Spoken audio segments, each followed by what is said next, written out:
Hello, Nerdboxers, and welcome to another episode of the Popcorn Confessional News. On today's news, we are talking about the recent interview with directors Matt Bettinelli-Olpin, Tyler Gillette, and producers James Vanderbilt, William Chirac, and Paul Neinstein on the deaths in Scream 6 and Stu's fate. As we all know, the debate on whether or not Stu is alive has been going strong for over 20 years, dividing its fan base on whether or not he is alive or dead.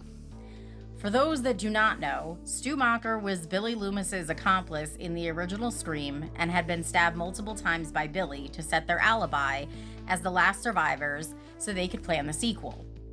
Stop it, Billy, would you, alright? I can't take anymore. I'm feeling woozy here. Only Billy got a little too zealous with the knife, allowing Sidney to get away. This resulted in a showdown between Sid and Stu, where a TV was tossed on his head. Jenn and I, for Scream Month, dove into whether or not if the TV falling on his head would have killed him, if he would have been electrocuted and died from the TV still being plugged in. So you can watch that video right here on our channel. It should be popping up any moment now, or it may have popped up already. The speculation of Stu being alive grew louder when an Easter egg in Scream 5 popped up. While Richie was watching a review on the latest Stab film, we saw two thumbnails for other videos. One was for an interview with survivor Kirby. The other was a conspiracy theory that Stu was still alive. If you are wondering, well, he's dead. Why would there be a cover-up? You have to go back to our original pilot of the Popcorn Theory, where we broke down the motives to keep Stu's death covered up. Now, prior to Scream 6, Kevin Williamson also released some information in an interview that Stu is dead. He confirmed it, and we were kind of wondering, like, why now, after all these years, especially after writing the original screenplay for Scream 3 that he was alive, are you saying that he's dead? And in Scream 6, we appear to get confirmation of that in the police station when Kirby and Bailey are reviewing their evidence board. But a scene in the shrine contradicted it. Kirby talks to Mindy about Stu and the TV, and Mindy's response is, yeah, if you believe he is dead. Honestly, I was leaning into Stu being dead after this movie. The information that was on the evidence board, Stu being marked as dead, and then when Mindy came in a little bit later saying, oh yeah, well, you know, that's if you believe that. We've heard that about Tupac and Michael Jackson and Elvis. So I was like, you know what? I'm going to accept it. He is dead. But in the recent interview with Variety, Tyler Gillette gave us a hard yes, but it was contradicted. Tyler was asked, let's talk about the TV and Stu. There was a line about the conspiracy that Stu is still alive.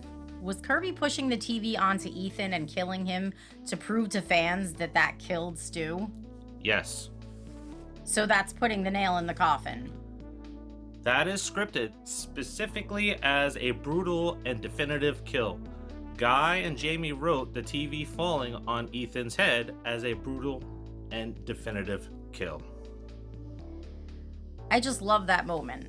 Once we get the idea of her saying, I saw that in a scary movie once, we had to do it. It's the one last pop-up. It was more than saying anything about all of the Stu truthers out there. Now, I just want to clarify on that statement. I saw it in a scary movie once. She's referring to the Stab franchise, obviously, and we do not know whether or not the Stu in the Stab universe is alive or not alive, or if there's a conspiracy happening within the Stab universe as well. So, when they were pressed a little bit further on Stu being alive, could Matthew Lillard pop up in a future movie? There's no good answer, so I will never confirm or deny stuff like that. Anything's possible. Characters can come in and out. There's different ways to do it. It's such a part of all their lives. They have an affinity for Scream. Just so everyone knows, I never lost faith that Stu was alive, unlike some people. So these guys keep just plugging away into the conspiracy that he's alive, he's dead. They won't outright just say, no, we're not doing this anymore, fans, put it to rest, he's officially dead. There's always, well, maybe he's alive. Especially when they brought Kirby back. Yeah, because everyone presumed she was dead too. Mm-hmm. Now, the worst I've seen is the talk around Jill still being alive after she took a slug to the chest. Yeah. I mean, people have survived that. People have survived getting shot in the head, but, you know. Mm-hmm. We seemingly saw her death on screen. Yes. And while we saw Matt get, like, zapped, we don't know that he was dead. Yes, and as we talked about in that theory on Stu, there are too many variables in play around the electrocution to say that he died. The weight on the TV falling on him, that would not have killed him. No, so, especially when he also put his hands out, so... And I'll have to say this with Ethan. Ethan did eat a knife before having a TV dropped on his head, so...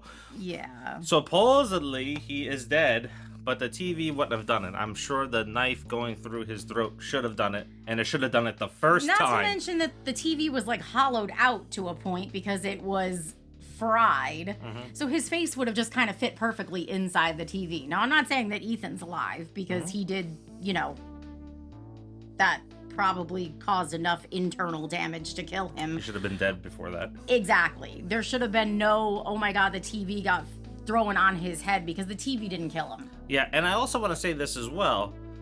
That TV flew across the theater from an injured Kirby, so that TV ain't heavy at all. Yes, because Kirby was hit in the head with a brick. She was shot and stabbed.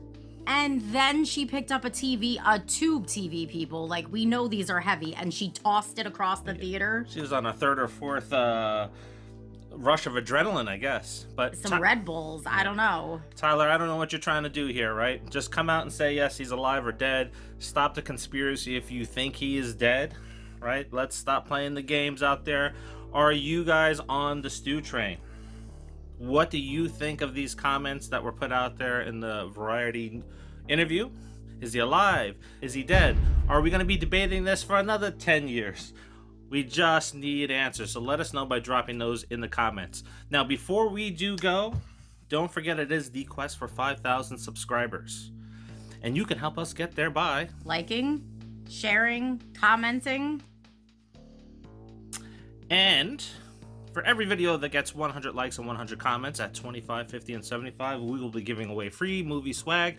At the 100 mark, we'll be sending out a full-size poster. When we hit 4,000 subscribers, we'll be sending out the Cinemark popcorn bucket for free for you. And then at 5,000 subscribers, we'll be sending out the signed box of Strawberries and Scream cereal that is behind Jen, who is looking for it.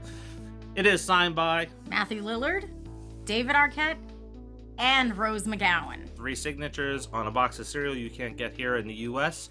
Free. And it's worth a pretty penny now. Yes, it is. Anyway, until the next news drop around Scream or something else horror related, we will see you in our 180 Easter egg and references that you missed in Scream 6. So tune in for that. See ya. See ya.